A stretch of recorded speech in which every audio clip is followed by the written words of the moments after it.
Be part of Sakatoga Stable's next great story. Sakatoga Stable, home of Funny Side and Tis the Law, has shares available in our current yearlings. Get on the bus at sakatoga.com.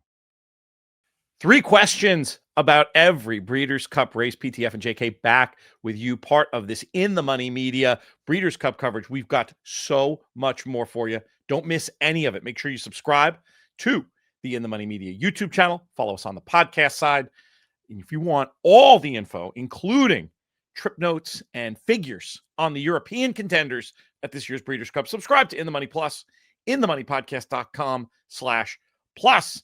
JK, we're going to kick on here with the first race of Breeders' Cup weekend, the Juvenile Turf Sprint. And my first question is True Love the turf sprint version of Lake Victoria last year? They have very similar profiles coming into this. And then I'll give you a part B. If she is, I know you went whole hog for Lake Victoria last year. Could you see going whole hog in the Breeders' Cup Betting Challenge for a race like the Juvenile Turf Sprint? Yeah, I'm not quite sure she's as good as Lake Victoria, but I do think it's interesting to see that Aidan O'Brien has this grade 1 winner who won the same race that Lake Victoria won coming into her triumph last year, is going to make a decision to this is probably the most credentialed horse he's brought over to try to win this Juvenile Turf Sprint. So I think that goes a long way. I had Vanessa Ryle on the Monster podcast. She elaborates on this idea, but I do think that Havana Anna is another one that's a little bit interesting. I don't think Lake Victoria had that type of stablemate, or not stablemate, but airplane mate, I would imagine, that she had to deal with. And then I think our Cy Fair is pretty darn good. So I don't think she's quite the Lake Victoria. All right. What my next question leads into Havana Anna. Will an O'Brien other than Aidan perhaps be the first to get on the board at this year's Breeders' Cup? And I was in fact referring to Havana Anna, who looks very live to me in this spot. Can you, and it sounds like you've already answered for you. The answer is yes. It's quite possible. And like I said, you can listen to that Juvenile Turf Sprint Monster podcast that's either up or it will be up here pretty quickly, where I talked to Vanessa Ryle, and she basically said that it feels as if Havana Anna might be more suited for the task at hand. True Love might end up being a much better racehorse. And my third one in here, looking at the U.S. contingent, is there a chance Schwarzenegger just says hasta la vista to this field? Look, he's fast. But I think in this race, we've seen it quite often. There's a lot of other fast horses in here. Horse is going to get a lot of pressure, and he's going to have real horses running at him late. I was going to try to think of a pun, but I couldn't. Kindergarten Cop was the best Schwarzenegger movie. You might end up looking like Kindergarten. It doesn't quite work, but we tried. Juvenile Turf. Next up, we're going to have an Aidan O'Brien runner in here right now in the international betting around even money. I'll ask and answer this question, JK, and you can tell me what you think. Is Gstaad a horse you want to trust at even money? On the form, you could say yes, but here's the thing. Everyone I'm talking to about this horse is describing how big he is and how buzzy he can get. Does that sound like a horse I want to trust at even money around Benz at Del Mar? No, it does not. Have you had a chance yet to dive into Gstaad at all? Yeah, but it's a sharp race course. I'll tell you that much. And when I start hearing big galloping things of that nature when it comes to horses like this on this racetrack, but we also know that when Aidan O'Brien brings one over here, like Henry Matisse last year, who I wasn't over the top about, sometimes they're just better. I don't quite trust ours quite yet, and that could be a little bit of a concern. So yeah, I don't see any problem with a talented horse, grade 1 placed, multiple grade one placed horse could come over here for Aidan O'Brien and win this spot. My next one, and I'll answer this one again. You'd same gimmick. You could chime in if you want. Can an American make the exacta? I think just about. This is probably an all Euro exacta, but I am interested early on, and I'm curious what you think about Outfielder, just because this is a horse, while he's just sprinted so far, I like the fact that they've always talked about him as a horse that can stretch out. It's also talked about him as a horse Westport has that might be better on the dirt. So I'm sort of ignoring that part of the equation right now. But the fact that this seems like it has been the target, I'm not going to rule him out as one to hit the exact. That reminds me a little tiny bit of Hootenanny, who won this race for West Ward many moons ago. You buying the outfielder case at all? Turf sprint, France turf sprint, grade 1, dirt sprint. He's better on dirt. Now he's going long on the turf. No. Not for you. For me, the most likely Euro to upset, which is I think where we're going to probably land on this race, Humidity is a horse I think is very, very interesting. Hearing nice things from the sharp folks we talked to over here on that side. So that was a question. And my bonus question for you is going to be very specifically about Bodus, because this is a horse I know that you know. Do you give him a chance to make the exacta? Yeah, I mean, I would think of the American horses. He offers. He's undefeated. He offers a little bit of an option here, right? And he's got nice numbers. He did it on debut at Saratoga. Also came back in the Pilgrim. He would be the American that I would probably trust the most at this point. Juvenile fillies turf. So this is interesting because we're going to have another big Euro favorite here, another Aidan O'Brien, Concise. But whereas True Love has the traditional profile of the winners of this race, this one coming out of the mile, this is one of these statements I'm going to probably say 6 times in our various coverage. In Europe, the 6 furlong straight, that translates to a mile and a 16th around 2 turns pretty well. The 8 furlong straight, which is the race that Concise comes out of, often that's like a mile and a quarter in terms of the required stamina.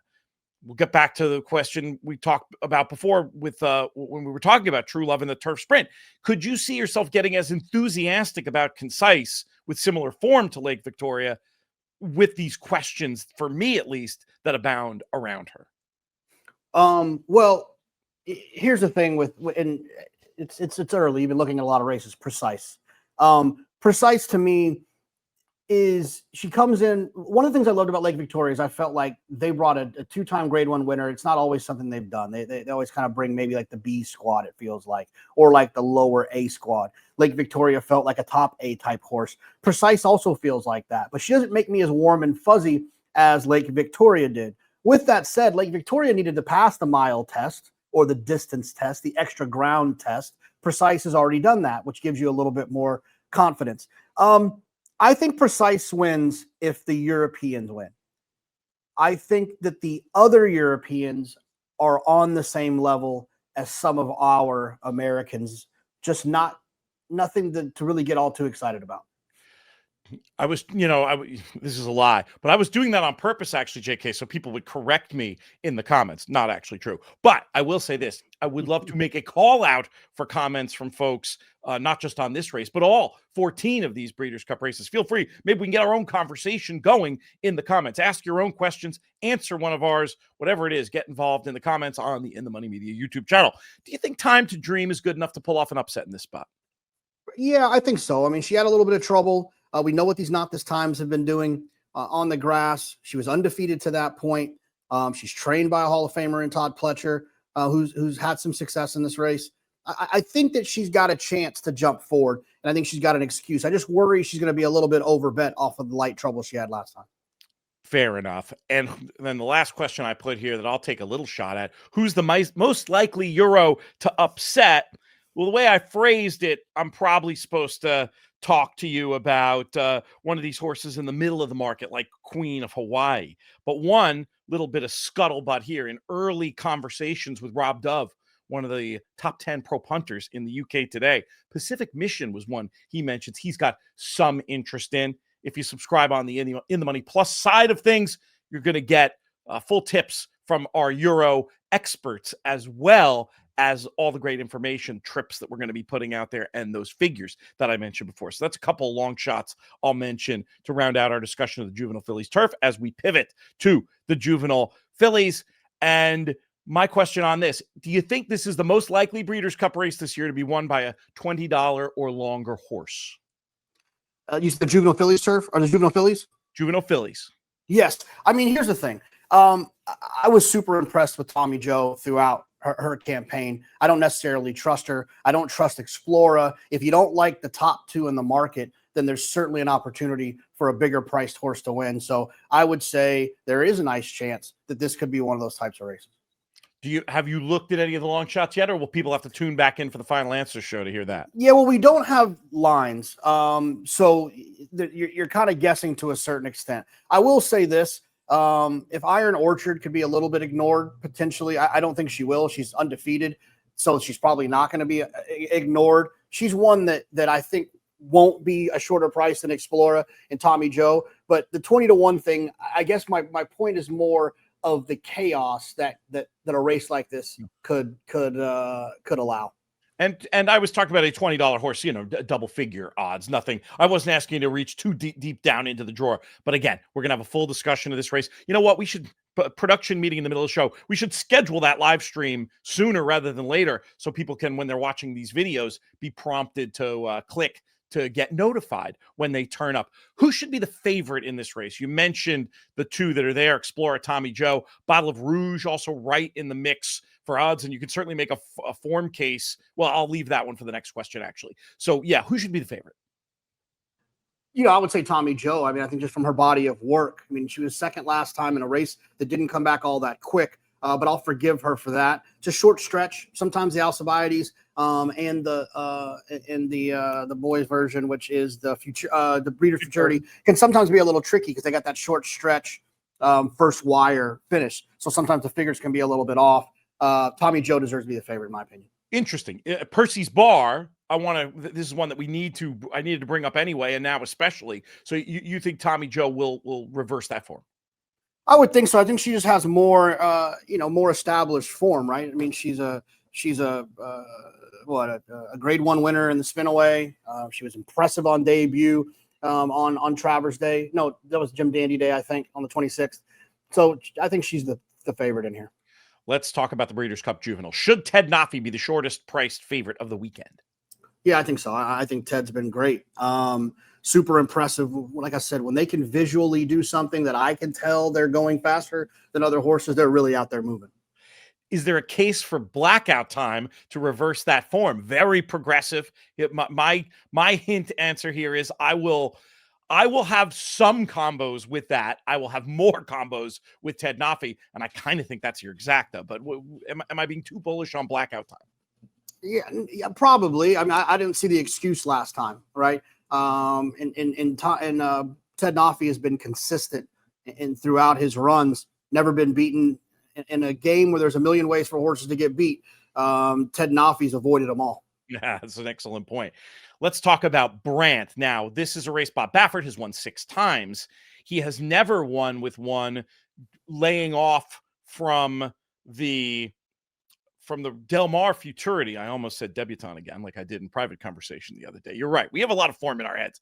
He's never won with one making this 7 furlong jump to this race. There's always been, most of them go the Faro, and then one of them was a maiden winner at a mile, but they've all had the distance. Can Brant be as brilliant on the stretch out? I mean, it's possible, right? It's Baffert. But the problem is he's going to be extremely overbet because it's Brant, because of the price tag, because it's Baffert, because he's undefeated, because he's got that big number on debut. But for me, there's enough question marks there to take him on at what should be a short price. That's Friday. Want to let folks know that you can play the Breeders' Cup Betting Challenge with our friends over at twinspires.com. Simply go to the Twinspires website, navigate to the Tournaments tab. You'll see about opportunities to play in the BCBC. You'll also see a great lineup of feeders and qualifiers nearly every racing day that are also starting to already build to their Kentucky Derby Betting Challenge. Go to twinspires.com to check that all out. I play smarter. I invest with Morning Line. You build your stable. When they race, you earn. Buy, sell, trade, anytime. Morning Line. Own the game. The next race, we just have these in sort of a random order, and I'm going with it, people. This is actually the last race of Saturday, but we're not fully working backwards either, so just try to keep up. Filly and Mare Turf will round things off this year. Can She Feels Pretty be the first female turf winner trained in the United States since 2018? Yeah, I would think so. I mean, she's been one that has shown up and running all these big races and has been, a dominant type on our soil outside of a couple of unlucky races. So I would say, yeah, I mean, obviously it always depends on how good what they bring over is. But from our standpoint, I think she's one of the best we've had. The next question I'll take myself. This is another one of these who should be the favorite kind of questions, because in the betting right now, Minnie Hawk is listed as the favorite, but all indications are she's going to go in the turf. So I'm just going to ignore her. And then you have She Feels Pretty, who we just talked about, Sea to Fire, Cinderella's Dream, and Gazora sort of all in a firing line. I do think ultimately that will separate, and Sea to Fire will be a clear favorite in this spot. We're going to talk about this race in full when we get to that final answer show. We'll leave that question there for now. I will take this last one, though. Could Bedtime Story be an intriguing long shot? This is one I was so impressed with as a 2-year-old, as everybody was at Ascot, when she absolutely bolted up in the Chesham. Things haven't gone smoothly since, but there's a lot of excuses in these PPs. We've seen Aidan O'Brien win at the Breeders' Cup, not just with those top-of-the-market shorty types, but also with some prices. This is a very tough race, but I think Bedtime Story is one that's going to be on a bunch of my tickets, and I'll play at least a set of tickets keying her to be somewhere in the top 3 as we move on to the Breeders' Cup Turf Sprint. Do you think a Euro will win this race? No, I don't. I actually think we got a nice hand this year. I think we have a nice hand often, but I don't think that a Euro will win. I'm really interested in horses like Bring the Band Home, Governor Sam, and even a little Motorious, who runs well out there on the West Coast. Who do you think the favorite will be between AG Bullet and Motorious, unless you have a wild idea of who the favorite might be? I'm assuming it's going to be one of them. Yeah, I would guess AG Bullet. But I wouldn't be shocked if they give Motorious some love, because Motorious is going to have that nice form over the ground, right, over the course there at Del Mar. It'll be a nice little record for people to talk about. Is this race more likely to be won in wire-to-wire fashion or via a pace meltdown? I think it's hard to wire these races nowadays, especially with the flat 5. You're going to have a lot of people that are going to feel like they can go all out for that flat 5. And they're going to have somebody running at them late. Governor Sam is so quick when he wants to make the front. She's so spicy. Another one I didn't mention, very quick. Nobles, if he runs, is another one. We know how fast he can be away from there. I think it could set up for something to come from out of it. Let's talk about the Breeders' Cup Filly and Mare Sprint. If you were making the call on Copian, would she go here in the Filly and Mare Sprint, or would she go in the 6-furlong version against the boys? Well, the first preference was here, but there has been chatter that they could spin it and go the other way and not have the two incredibly good Spendthrift fillies against each other. Yeah, I mean, for me, when I look at her past performances, Copian, and I know a lot of smart people who think she would be pretty tough if she ran in the distaff. If I think she could run in the distaff, I'm not worried about her getting 7 furlongs.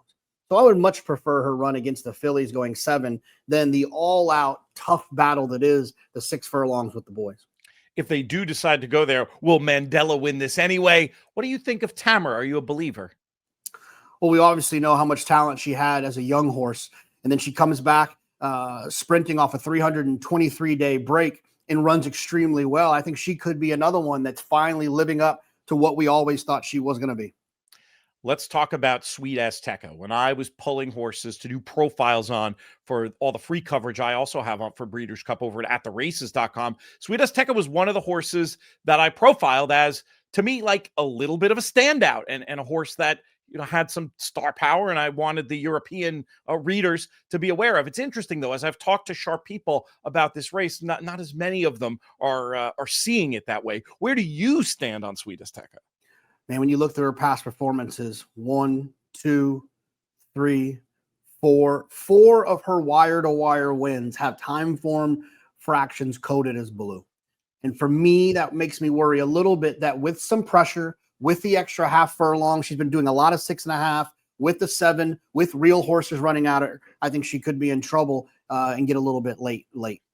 Let's talk about the big sprint next. We did say if you were advising on Copian, you would not go here.